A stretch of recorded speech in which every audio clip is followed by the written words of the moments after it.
حضرت عمار بن یاسر کو تو حضرت امیر معاویہ رضی اللہ تعالی عنہ کی فوج کے ایک سپاہی نے شہید کیا۔ یہ بات تو یاد رہ گئی، لیکن یہ بات کیوں نہ یاد رہی کہ حضرت زبیر کو حضرت علی رضی اللہ تعالی عنہ کی فوج کے ایک سپاہی نے شہید کیا تھا۔ حضرت عمار بن یاسر کی فضیلت تو یاد رہ گئی، حضرت زبیر کی فضیلت کیوں نہ یاد رہی؟ یہ انتہائی اہم سوال ہے۔ سنیے حضرت زبیر کے بارے میں حضور صلی اللہ علیہ وسلم نے کیا ارشاد فرمایا ہے۔ حضور صلی اللہ علیہ وسلم نے ارشاد فرمایا، ہر نبی کا حواری ہوتا ہے، میرا حواری زبیر ہے۔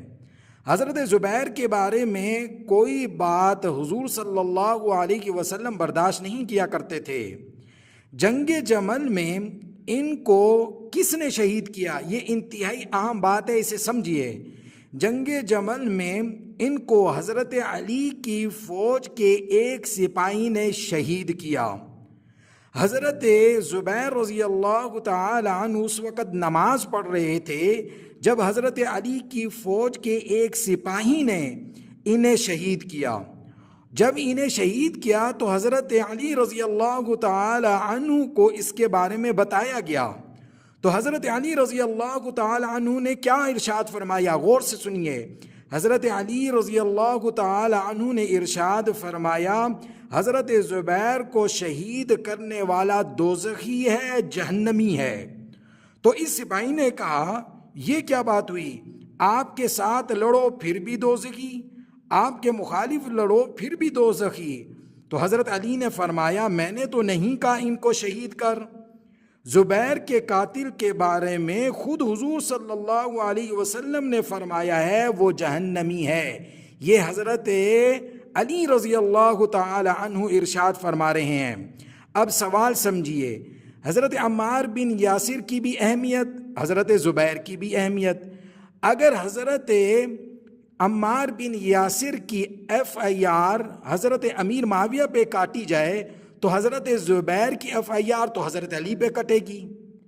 تو اصل میں وجہ کیا ہے؟ وجہ یہ ہے کہ حضرت امیر معاویہ نے ان کو شہید نہیں کروایا، عمار بن یاسر کو، اور اسی طرح حضرت علی نے حضرت زبیر کو شہید نہیں کرایا، بلکہ اس کے اندر وہ باغی لوگ شامل تھے جو حضرت عثمان کے قتل میں شریک تھے۔ اب وہ دو حصوں میں بٹ چکے تھے، آدھے حضرت علی کی طرف جا چکے تھے، آدھے حضرت امیر معاویہ کی طرف آ چکے تھے، اور انہی لوگوں نے، وہ لوگ تھے باغی حضرت علی کی طرف سے بھی اور حضرت امیر معاویہ کی طرف سے بھی۔ حضرت امیر معاویہ کی طرف سے باغی لوگوں نے عمار بن یاسر کو شہید کیا، اور حضرت علی کی طرف سے باغی لوگوں نے حضرت زبیر کو نماز کی حالت میں شہید کیا۔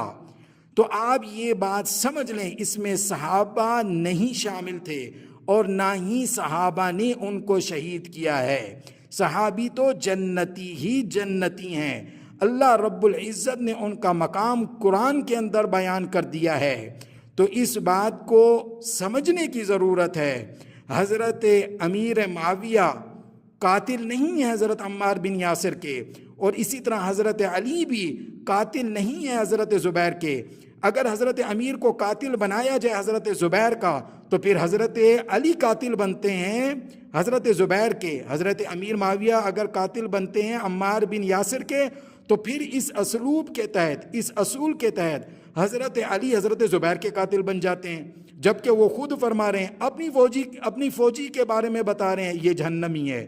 تو اللہ رب العزت ہم سب کو صحابہ سے سچی محبت نصیب فرمائے، صحابہ سے بغض اور نفرت سے بچائے، کیونکہ جو صحابہ سے بغض رکھے گا، نفرت رکھے گا، وہ کبھی جنت میں جا نہیں سکتا، جنت کی خوشبو نہیں پا سکتا، وہ ہمیشہ کے لیے ناکام ہے، نامراد ہے، بلکہ علماء نے اس کے کفر کا فتویٰ دیا ہے، وہ مسلمان نہیں بلکہ کافر ہو جائے گا۔ تو اللہ رب العزت ہم سب کو دین کی صحیح سمجھ عطا فرمائے۔ وآخر دعوانا الحمد للہ رب العالمین۔